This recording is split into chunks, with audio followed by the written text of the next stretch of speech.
And welcome back. It is Mornings with Pat Kreitlow here on 98.9 WXCO. It's the Wausau Morning Report with me, Chad Holmes. We'll talk to Ian Welsh a little bit later on, but we got a few more minutes with Nancy Stencil, the Democratic Party chair of Marathon County. Nancy, I want to read a real quick part of this Hill article because I think it's really, I think it says a lot, and I think it's what Democratic leadership needs to think about as well. Says the mayoral election may also prompt some members of the party to reconsider voters' appetites towards voting for new and diverse candidates. Many establishment and centrist Democrats align themselves with Cuomo despite his controversies, as Mandami was viewed as politically too far left by some. But if Tuesday night demonstrated anything, it's that Democrats aren't shy about disrupting the status quo and rejecting powerful Democratic brands. What do you take about that? I mean, I do think that there is an appetite, those of us that want to throw an elbow or two. And there is. I don't want things to remain the same. So what are you going to, within your position, within your discussions with other Democrats that have leadership positions, what are you going to say? That we need to listen. We need to listen to what the people are saying, not what we think they want to hear, not what we think are the hot button issues. Just shut up and listen. People have a lot to say. Again, I am somebody that has not been thrilled with the article and the talk of Tony Evers being pushed aside. But I'm going to say for a moment, say Tony decides on his own to step away.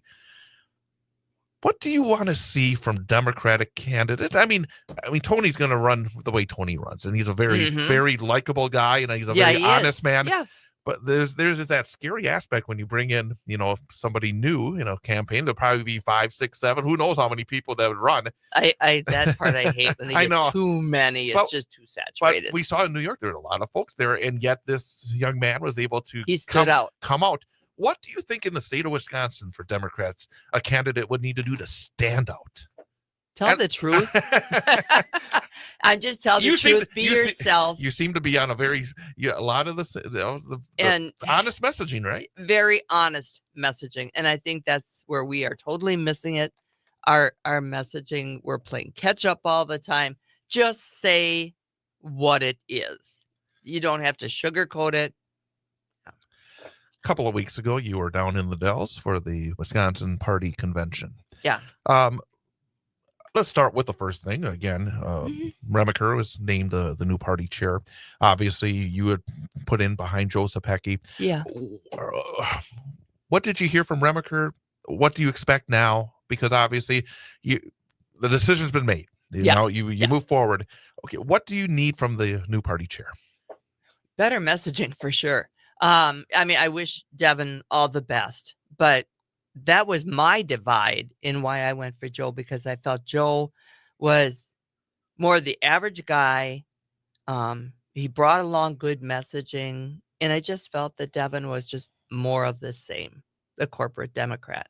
And that's what I based my decision on.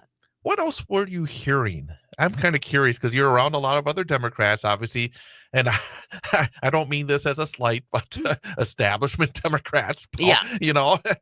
What was the discussions like? Because obviously it's probably different than say, because I was hanging out. What you would hear, yeah. I was hanging out on that Saturday over at the No Kings rally. And you're down in the Dells with a lot of establishments. I know, that really killed me. I couldn't be there. But I imagine that the talk was maybe a little different than it would have been if you were hanging out with me down in Red Mountain. It definitely was. What were you hearing? What was the discussion points? Maybe open up the door a little bit for those of us who were not there. What do these establishment Democrats talk about when you get together? What do you try to talk about with others that, because you obviously have a lot of ideas on what to do. I sometimes see a disconnect because I go to the caucus meetings and there's real people there, like the same as what you would see at the No Kings rally. But then, we had Ben Wickler who endorsed Devin, and I like them both very much, but it just seemed like so much more of the same. Nothing should ever change. And it also felt so political.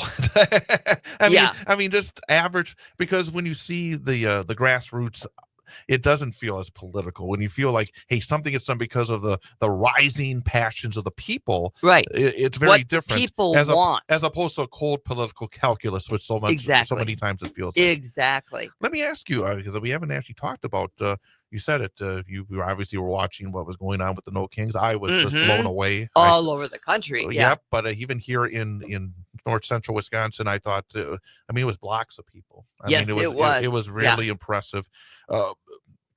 Maybe your thoughts on that rally and where we are now and where do we go? Well, the sizes of these rallies continue to grow. Donald Trump's parade did not. I know even at the convention, even at the convention, they did offer the opportunity they had a bus that people could go to a rally in Baraboo at that one. And a lot of people left and went. So, yeah, what is that telling you? And these people have a message, and they're turning up in just droves for this kind of thing. I think the main thing that we could do is just make sure that these same people want to register to vote and they get to the polls and they vote is going to send a much bigger message. It is sending a bigger message about the reality of what is. And again, it's always a snapshot, but one thing that jumped out to me as well was that even the folks that were driving by, it felt like there was a greater percentage of folks that were showing some sort of support. They give you thumbs up than the ones that give you the fingers. Right. For sure. There were a few of those, but it just felt like in previous events that there is, and I think maybe it's being underestimated by some of the national media of some of the very much disconnect that Donald Trump's administration right now has with the American people. Yes, very much. And you have those people that go by to give you a thumbs up that are probably, maybe they're afraid to come to a protest or whatever. Maybe they just don't have the time. They're on their way to work. And it also, to me, real quickly to wrap it up, I think something you've been saying, if we are honest with the voters, be honest that they are open to argument, because they're not liking what they're seeing and hearing from the current administration. No, they are not. Nancy on Stencil, either side. And time to take advantage of that, right? Yes. Nancy Stencil, always good to talk to you. Very good to talk to you. Hey, coming up, I will be joining Mornings with Pat Kreitlow after an information update, as I do on Tuesday and Thursday. So stick around, and then we'll be back locally at 8:22 here on 98.9 WXCO.